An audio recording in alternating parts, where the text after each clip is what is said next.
4 రోజుల కిందట ఒక గెల అరటిపళ్ళు తీసుకున్నాను కదా.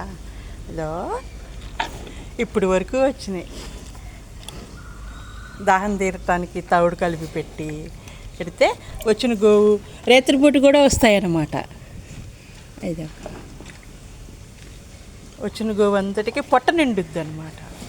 ఒక పూట అరటిపళ్ళు, ఒక పూట తవుడు పెట్టామనుకోండి, ఆ తల్లి ఇంకా బాధగలదు, ఆకలి బాధ ఉండదు.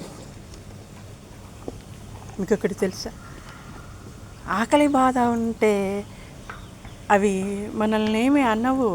ఇదిగో ఇట్లా ఇలా మాత్రం ప్రేమగా గేటు తెడితే తీయమని. కానీ కాలం ఒప్పుకోదు.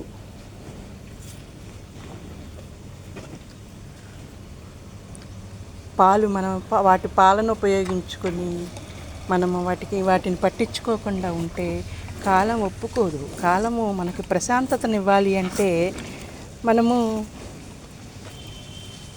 మన కృతజ్ఞతగా మనం ఈ ప్రాణులకి పెట్టుకోవాలి కదా. ఆవు పాలు తాగినా తాకపోయినా పాలైతే తాగుతుంది.